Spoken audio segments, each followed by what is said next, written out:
Unai Sordo, ¿qué te aporta escribir relatos? Pues escribir relatos sobre todo me aporta un elemento de desconexión con las preocupaciones cotidianas a través de un hobby. Me entretiene muchísimo ser capaz de hilvanar un relato. Luego tiene un elemento también muy humano y muy primario, que es la capacidad de contar historias de las cosas que sientes, de las cosas que ves, de las cosas que a lo mejor en los códigos en los que te expresas habitualmente, ¿no? La gente que tenemos una exposición pública, pues no puedes decir de esa manera.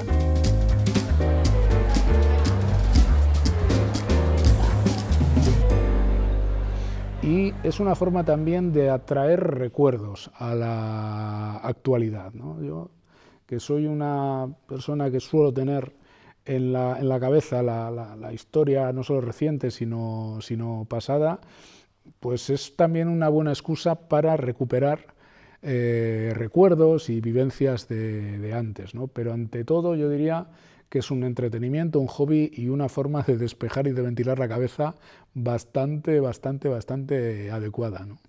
¿Y de dónde viene esa afición de escribir? Pues yo creo que es desde crío. Siempre yo, desde las redacciones del colegio, Sí, siempre me ha gustado escribir para mí mismo, no es que tuviera lógicamente ninguna pretensión, pero yo desde crío, desde el instituto me acuerdo de escribir cosas.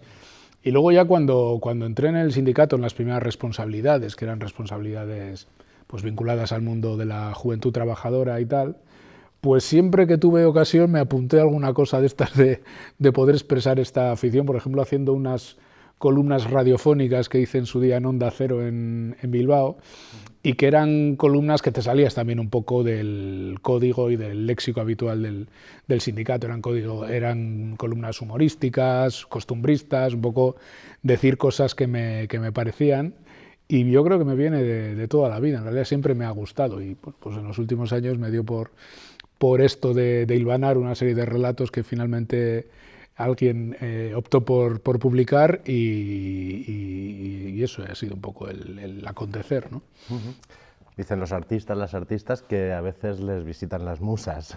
¿Cuándo le visitan las musas a Unai Sordo?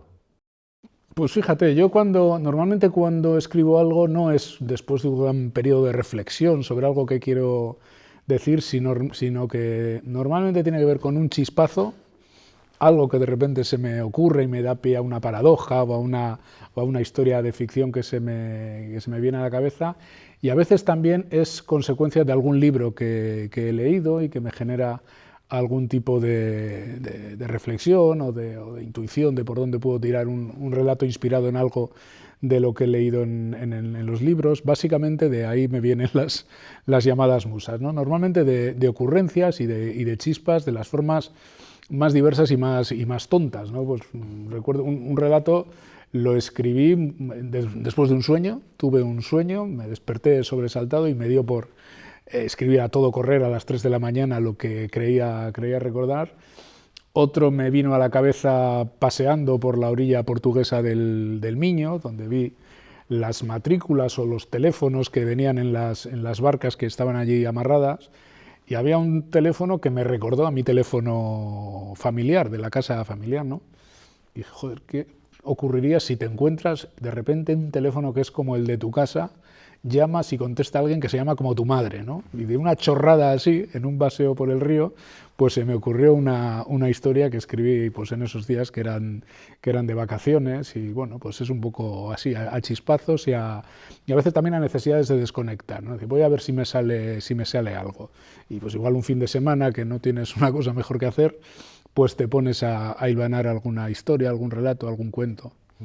A veces pasa que te despiertas y como no escribas rápido lo que has soñado, es que se olvida enseguida. Totalmente. A aquel le apunté, pero luego me ha pasado lo mismo, levantarme sobresaltado y decir, hostias, esto se podía escribir, pero en efecto, como dejes pasar, como desayunes y no anotes nada, se me va.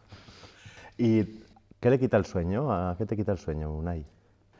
Yo creo que normalmente son cuestiones de inquietud profesional de alguna manera, ¿no? No tengo afortunadamente grandes preocupaciones en el ámbito personal, no tengo nadie de mi entorno que esté enfermo ni nada por el estilo, y yo creo que normalmente cuando tengo dificultades de conciliar el sueño, pues tiene que ver con alguna preocupación de lo que pasa en el mundo, que es bastante, ¿no? Y entre semana no, pero ya te digo, cuando a veces los fines de semana tengo problemas para dormir y veo que no voy a recuperar rápido el sueño, pues me levanto e intento hilvanar alguna cosita.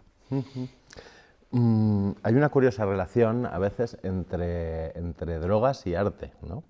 Hay autores, autoras que creen que determinadas sustancias ayudan al proceso creativo.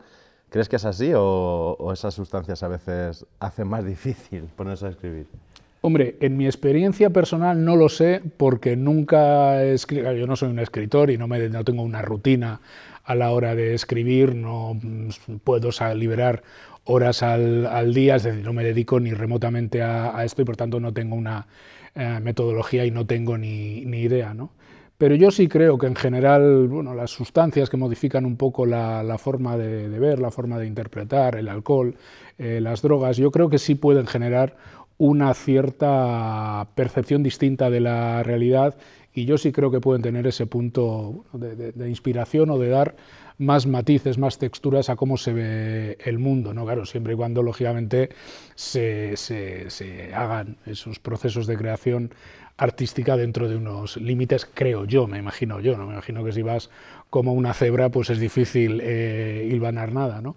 Pero yo sí creo que, bueno, pues esos puntillos, simplemente cuando estás tomando algo, cuando bebes algo en casa, son muy sugerentes a la hora de ver de forma distinta la vida y yo creo que en esas percepciones es muy factible que aparezcan creaciones no solo literarias, sino artísticas, musicales, pictóricas y de todo tipo, ¿no? Y hombre, pues cuando hablas con mucha gente que se dedica a estas cosas, una parte de ellos, pues sí, han utilizado, bueno, pues eso, beber o tienen esas rutinas a la hora de pergeñar, ¿no? Creaciones, pero no estoy yo tampoco muy en disposición de saber si de verdad es un elemento inspirador de forma habitual, de forma recurrente o no. Yo sí tengo la percepción de que viene bien para añadir texturas a cómo se ve el mundo, ¿no? En 2023 publicabas el libro Cuentos de oficio, que hace una recopilación de relatos que habías ido escribiendo antes. Hay un relato que se llama Irrelevante para el sumario, en el que un personaje tiene que llegar a la casa de su hermano a cuidar del gato y bueno, no vamos a desvelar lo que ocurre, pero algo de humor negro hay, ¿no? ¿Es humor negro? ¿Te gusta el humor negro? Sí, este es un relato que parte de una conversación real con un colega que le llamé un viernes para tomar algo y me dijo, no puedo salir porque tengo que ir a dar de comer al puto gato de mi hermano, ¿no? Que se había ido de fin de semana a no sé dónde. Y me hizo tanta gracia como lo expresó que se me ocurrió ese cuento, ese relato en la que un hermano, que es un trabajador, en este caso de la seguridad, y después de una larguísima jornada laboral, tiene que ir a cuidar al gato de su hermano que se ha ido a darse un masaje a cuatro manos con una oferta de atrápalo a la sierra, ¿no? En un aspecto donde se contraponen de alguna manera el trabajador, digamos, proletario, con él otro que también es un trabajador, pero que vive un poco en esa especie de clase media aspiracional, y cómo ese choque de mundos pues acaba generando una escena final de humor negro que en efecto no vamos a desvelar, pero que creo que le da así un punto gamberro y un punto de incorrección política también a las cosas que cuentas, ¿no? Y es un relato además de humor, me parece súper difícil decir y escribir cosas con humor y es uno de los que más me gustó porque aparte que es dialogado básicamente el relato y es un diálogo del trabajador consigo mismo y también con las vivencias que ha tenido con su hermano, de alguna manera tiene constantemente, lo intenta tener un toque humorístico que para mí es de lo más difícil de expresar, ¿no?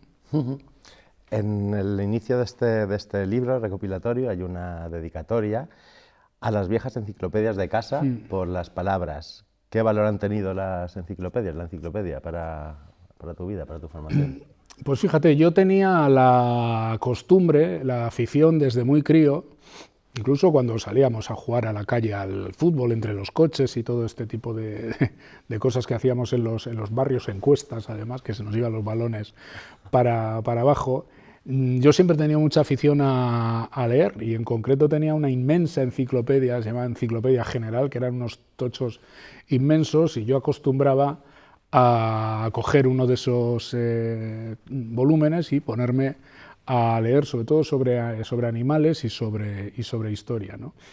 Y la dedicatoria de alguna manera tiene que ver, aunque lo vinculo a la enciclopedia, pero es una forma de recordar la obsesión que yo recuerdo que tenían las madres de nuestra generación porque leyéramos, porque nos formáramos y porque aprendiéramos, ¿no? Es una forma indirecta de hacer ese reconocimiento en casas donde prácticamente no había dinero ni para comprar libros, pero estaba como muy asentado de aquellas mujeres que habían emigrado de los pueblos interiores de España, de Castilla o de Galicia, que habían tenido vidas muy jodidas y muy duras, esa obsesión porque los niños y las niñas leyéramos, ¿no? Aparte de hacer la cabra por la calle o de jugar al fútbol. Yo recuerdo cómo mi ama, como con mucha satisfacción, comprobaba cuando aquellos libros pues, se utilizaban echando horas muertas leyendo, ¿no? Y en cierto modo yo creo que parte de la afición a leer, y quiero pensar que indirectamente a escribir, viene directamente de aquellas enciclopedias, ¿no? Porque tiene hoy el secretario general de Comisiones Obreras tiempo para leer. No demasiado, leo, intento leer algún libro, intento tener abierto en lectura algún libro que no sea estrictamente ensayo o cuestiones que tienen que ver con lo laboral, con lo sindical, con la economía, con lo político. Hago esfuerzos en ese terreno, pero reconozco que me cuesta ahora mismo encontrar tiempo y frecuencia también de lectura. Pero sí, normalmente estoy leyendo algún libro. ¿Y cuál es la última novela o relato que recuerdas? Ahora mismo estoy leyendo El camarero del Ritz, lo acabo de empezar ayer, que tuve un viaje, fui a Gijón y en el tren empecé a leer el libro. Y el último libro que me ha generado además una impresión muy buena y realmente un libro muy curioso, muy surrealista, ha sido La península de las casas vacías, de David Uclés, que es un libro que lo está petando y que es un relato en clave casi de realismo mágico, él dice de costumbrismo mágico, que abarca toda la guerra civil, contándola con episodios que se dan a lo largo de toda la contienda, pero con una expresividad absolutamente surrealista, con un trabajo muy importante también de investigación histórica y diría que de investigación antropológica en muchas de las costumbres, de cómo se come, de cómo se baila, de cómo se viven en las distintas partes de España, un relato luego muy duro también en algunos pasajes, pero que hace una lectura, bajo mi punto de vista, muy original y, como digo, muy surrealista de la guerra civil, ¿no? Es un libro que ahora mismo lo está petando, lo está vendiendo. Yo sé que lleva 14 ediciones, es largo, es un libro de 700 páginas prácticamente, y lo leí a lo largo de la Navidad. ¿Ves? Si no lo llego a agarrar en Navidad, seguramente no hubiera sido capaz de digerirlo entero, ¿no? Pero en Navidad me estuve una semana y pico en Bilbao y allí sí pude leérmelo y lo recomiendo. Y echando la vista atrás, ¿qué libro recuerdas de tu infancia o de la adolescencia o que dijeras, wow, me ha cambiado la vida? Yo no creo que hubiera ningún libro que yo recuerde así un antes y un después, ¿no? Pero sí tengo yo creo que un recuerdo bastante imborrable de aquellos primeros libros, aquellas primeras colecciones de novelas que también tenía por casa, que eran libros de Julio Verne, recuerdo a Miguel Strogoff, me acuerdo mucho de tener el libro y luego como un cómic de Miguel Strogoff. Recuerdo los libros aquellos de los 5, que comían unas cosas absolutamente infumables y horrorosas, ¿no? Pero eran aquellos libros de la primera adolescencia o de la última infancia, ¿no? Pero recuerdo muy nítidamente unos libros que venían con una edición donde venía la novela, por ejemplo, de 20.000 leguas de viaje submarino, o de Viaje al centro de la Tierra, y cada X páginas venía en formato cómic, venían unos dibujos de los pasajes que habías leído. Se hacía bastante llevadera la lectura combinando texto y cómic, ¿no? Y lo recuerdo con bastante proximidad, sí. Hasta la sensación de las páginas, que eran unas páginas que me daba de entera cuando se cruzaban las hojas, pues tenían una textura muy rígida y daba bastante de entera, y un formato de libro duro, y sí, aquellos libros, yo vamos, me leí toda la colección. Bueno, es que ahora con tanta pantalla igual se están perdiendo hábitos de lectura, no sé cómo lo ves. ¿Te gusta leer desde las pantallas? ¿Te saturan? Las dos cosas. Me gusta leer de la pantalla porque no queda otro remedio. Tengo libro electrónico también, es decir, manejo todos los formatos porque el libro electrónico es muy cómodo para viajar por el peso, y es muy cómodo para leer en la cama porque si se te cae encima no te abre la cabeza. Pero las pantallas la nueva forma de lectura, yo creo que están generando efectos que a mí me parecen bastante preocupantes, ¿no? Yo creo que estamos perdiendo, yo creo que se lee mucho, se lee muy desestructurado, muy fragmentado, y tengo la impresión, empezando por mí mismo, que hemos perdido en una década un montón de capacidad de concentración, ¿no? Cada vez cuesta más mantener la atención solo en una de las cosas que estás haciendo, solo en una de las cosas que estás leyendo. Yo, que evidentemente no soy nativo digital, ni muchísimo menos, por ejemplo, veo a mi sobrina, que es con 8 años, absoluta nativa digital, y creo que la capacidad de concentración está sufriendo muchísimo, ¿no? Y bueno, esto además tiene unas consecuencias políticas enormes, ¿no? Desde el momento que le hemos fragmentado, que leemos con bastante dificultad para establecer lógicas, para establecer silogismos, para establecer la relación entre premisas y conclusión de algo, creo que estamos educando la mente de una forma profundamente desordenada y profundamente, pues eso, desarticulada y fragmentada. Y me da a mí que esto tiene algo que ver con algunas de las cosas que están pasando luego en la conversación pública y en el mundo político, por decirlo de alguna manera, ¿no? Y sin embargo creo que todo esto es compatible con que, en mi opinión, tengo la impresión de que se está leyendo más que cuando yo tenía 20 o 25 años, ¿no? Donde el formato de lectura era mucho más habitual, era el libro, era el periódico, se leía más periódico en papel que ahora, evidentemente.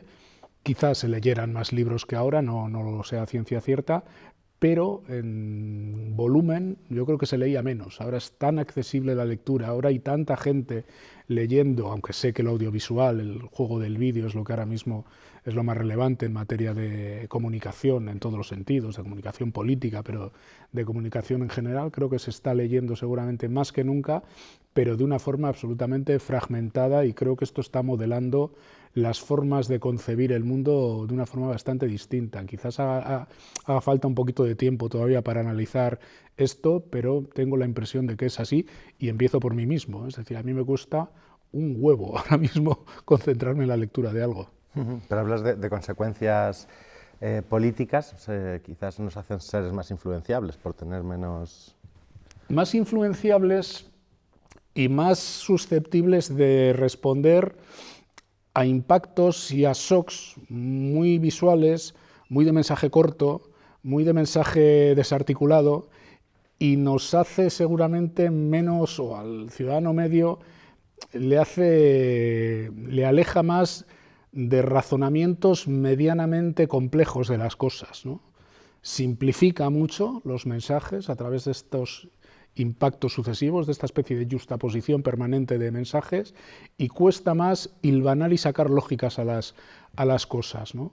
Tengo la impresión de que esto tiene mucho que ver con cómo, por ejemplo, hoy en día se comunica en el ámbito de la política, con el éxito, por ejemplo, de los mensajes simples en el ámbito de las tertulias y lo demás, con todo lo que generan las redes sociales a la hora de generar una conversación pública absolutamente tóxica o toxificada, por decirlo de alguna manera, y con la ruptura, como digo, de elementos de densidad a la hora de analizar un mundo que, por otro lado, es terriblemente complejo, ¿no? Y aquí yo creo que está la gran paradoja, que en una sociedad mucho más compleja, mucho más diversa de las sociedades que podíamos vivir hace unas décadas. Sin embargo, la aproximación hacia esa complejidad se da cada vez más desde absolutas simplificaciones de la realidad, ¿no?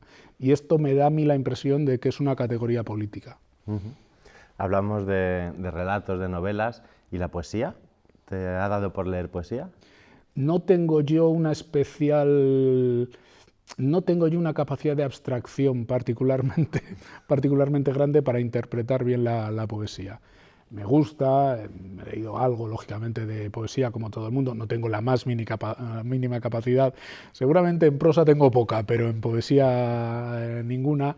No soy ni un entendido ni un gran aficionado a la poesía, aunque, lógicamente, como todo el mundo, como tanta gente, pues he leído poemas, he leído poesía, tengo algunos libros de poesía, pero no soy particularmente aficionado ni entendido.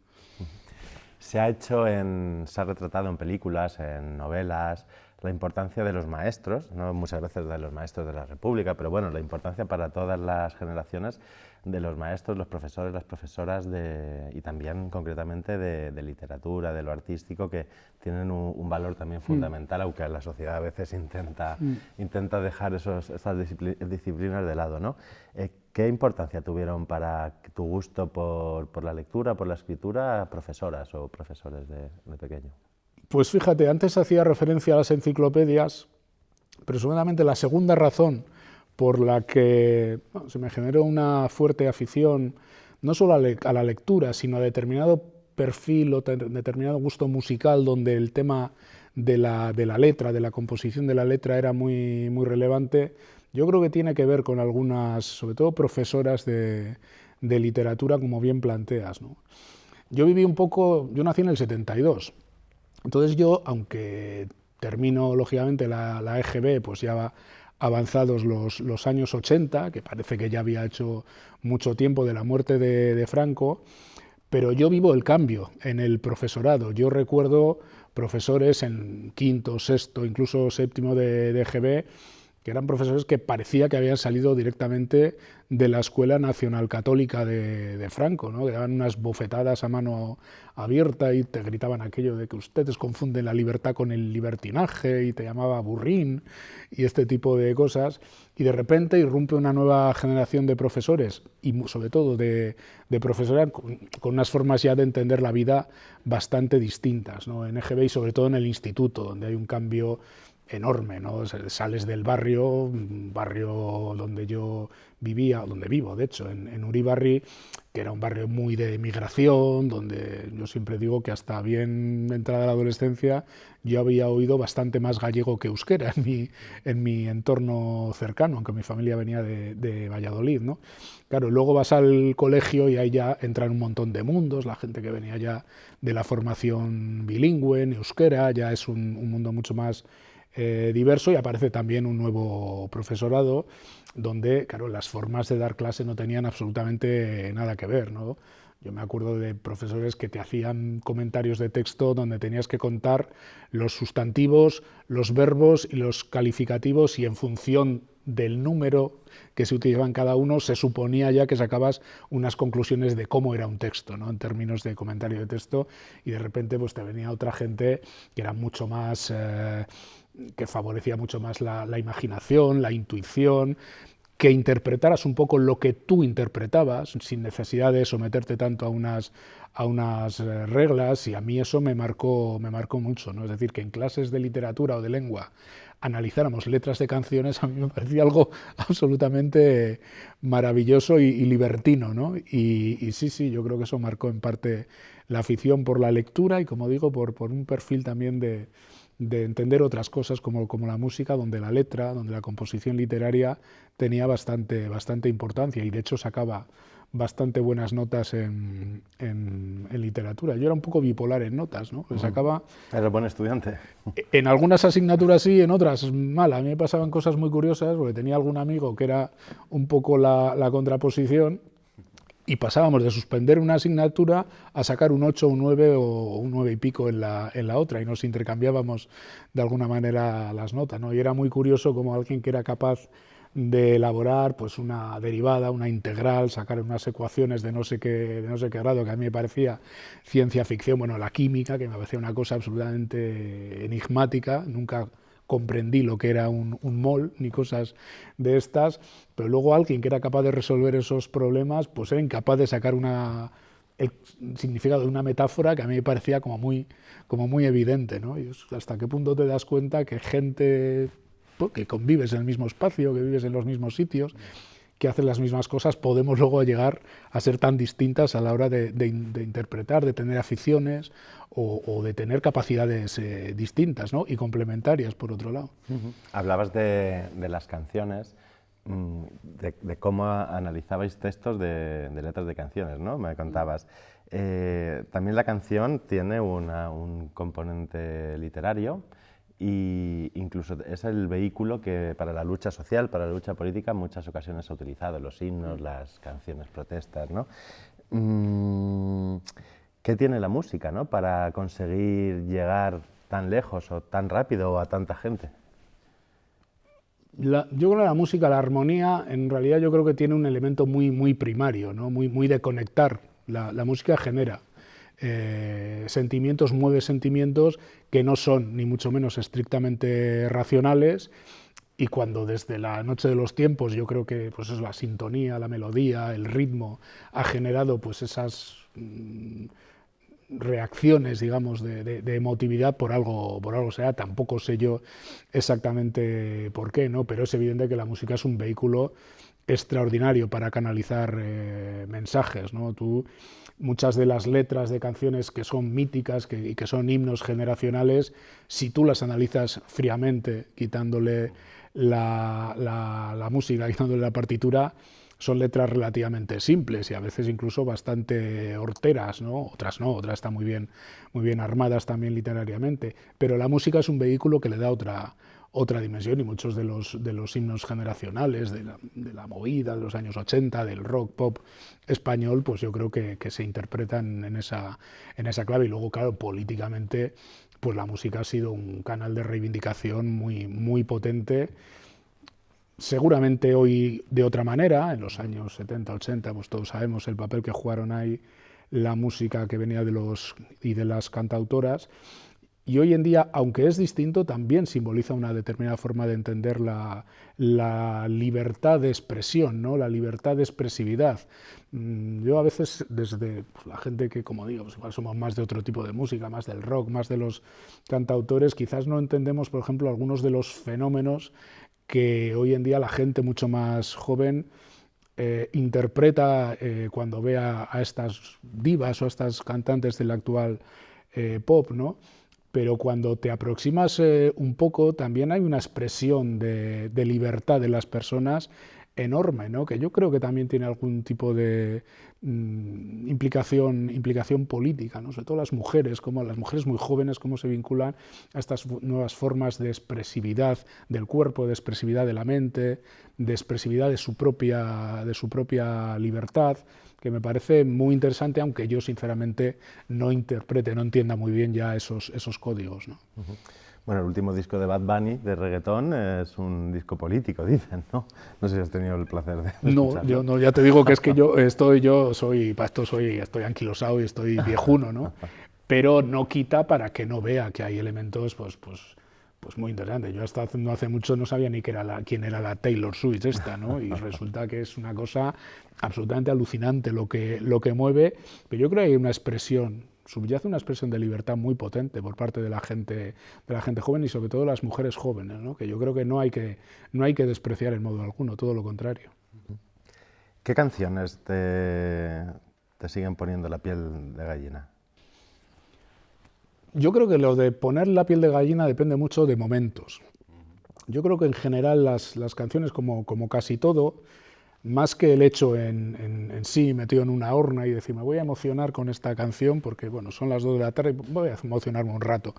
Yo creo que esto no va así, tiene mucho que ver con los momentos, ¿no? Y seguramente en un momento donde pues, estás con mucha gente, pues una de las viejas canciones de autor con un significado político, pues mira, ahora vengo de Asturias, pues estoy pensando en Asturias, ¿no? La de Víctor Manuel, que sigue siendo una canción, yo creo que un himno pues seguramente en esos contextos, ¿no?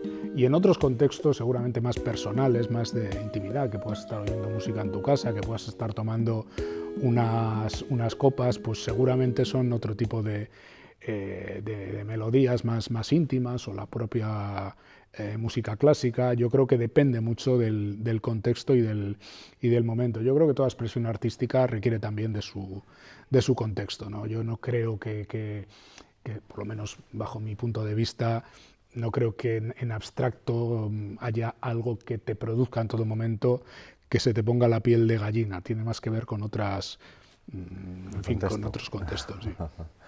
¿Y cantas? ¿Tú cantas o tocas instrumentos? No, bueno, no, porque nunca se ha dado la oportunidad. Ya me hubiera gustado.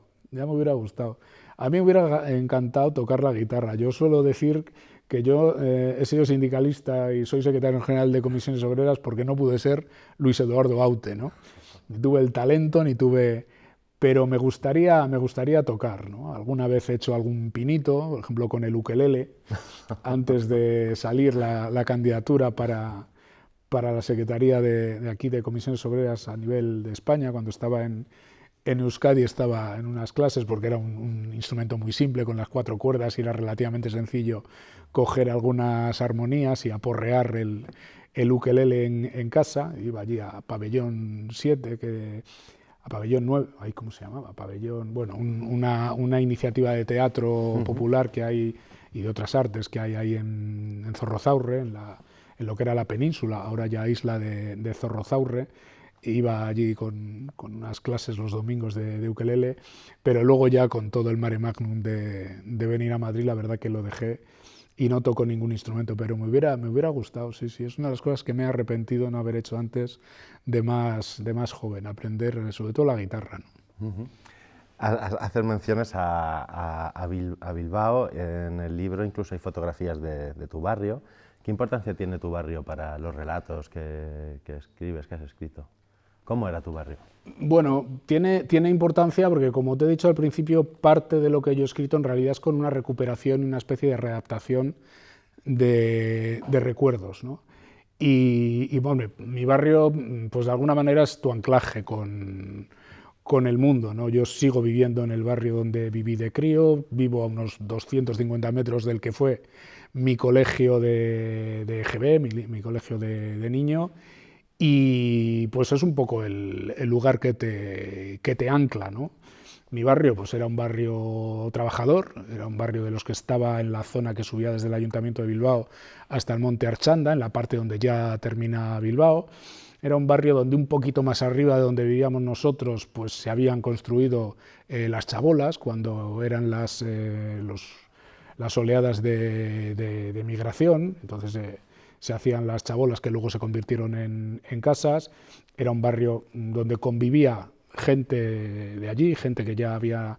Bueno, yo he nacido allí, vamos, o sea, pero quiero decir, gente que tenía una raigambre anterior en Euskadi, en la zona más cercana al ayuntamiento, y luego mucha gente que había venido de fuera. Por tanto, era un barrio donde empezaron a convivir todos estos mundos.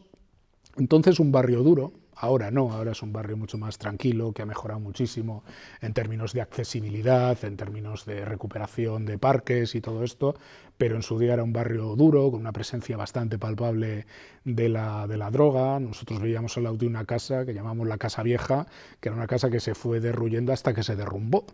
Y jugábamos al lado, se nos caía allí el balón, había unas ratas como gatos. Entonces, bueno, pues eran sitios en su día duros, ¿no? Cuando se habla de que se ha perdido seguridad en las ciudades, me parece que hay quien no sabe muy bien lo que dice. La realidad era de bastante mayor inseguridad en aquellos años 70, en aquellos años 80, como digo, la droga estaba muy presente en cualquier portal, seguramente había gente enganchada en casi todos los pisos, y esto daba también una sensación de inseguridad, aunque vivíamos con las puertas abiertas.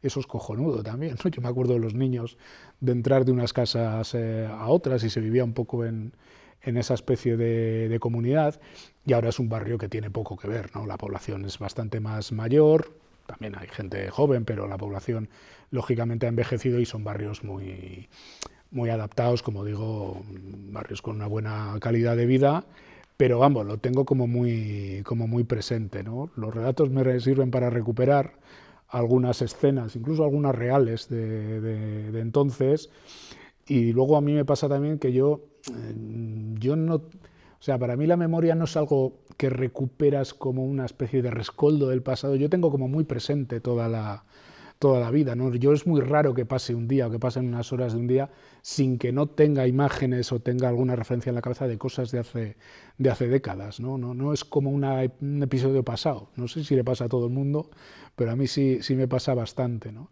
Y con los relatos, en parte, traté de recuperar algunas de esas referencias. No demasiadas, porque soy, aunque pueda no parecerlo, por la exposición pública y todo esto, yo soy tremendamente pudoroso. A mí me gusta un huevo contar cosas de las que a mí me han pasado de verdad, y el relato es una forma de medio envolverlas, ¿no? Para no saber exactamente qué parte te ha pasado, qué parte lo has vivido, qué parte te la inventas, qué parte son intuiciones o son ficciones, ¿no? Pero sí, yo tengo todo eso muy presente, prácticamente todos los días. Para ir terminando, Unai, comentabas que lo más difícil a la hora de escribir es el humor, ¿no? Hacer reír. ¿Qué te hace reír a ti? A mí sobre todo me hace reír la ironía y la retranca, más que el humor desparramado y mucho más que los chistes, ¿no? Yo soy una persona que cuando alguien cuenta más de 3 chistes seguidos, digo, por aquí vamos mal, ¿no? Había una estadística siempre, que me perdonen esto que voy a decir, que decía, ¿con quién te irías de cañas? No sé qué, y salía muchas veces Joaquín, el del Betis. Yo decía, ¿con quién no te irías de cañas? Yo con nadie que se pueda tirar media hora contando chistes. Me parece una tortura china, ¿no? A mí el humor me gusta más el irónico, el de la retranca, seguramente más que el chiste. Y sí, me parece francamente difícil hacer humor en todos los terrenos, en el terreno literario, en el terreno de la peli. Vamos, yo una buena comedia me parece una de las mejores experiencias que pueda haber, es lo que más te desconecta y lo que más te produce el placer de reír, que yo creo es un enorme placer, ¿no? Y bueno, ¿no te animarás con algún chiste? Joder, aunque los odias. Es que esto ya no es una cuestión de odio. O sea, tendríamos que parar, reflexionar o buscar uno en Google, porque tengo una pega. Es que se me olvidan los chistes a los 10 minutos. Soy incapaz de retener un chiste. Si se me ocurre alguno, lo grabamos ahora y lo montas. Pero de verdad te juro que se me olvidan completamente. Bueno, damos fe que a Unai Sordo no le gustan los chistes. No. Muchas gracias, Unai. Vale, gracias a ti.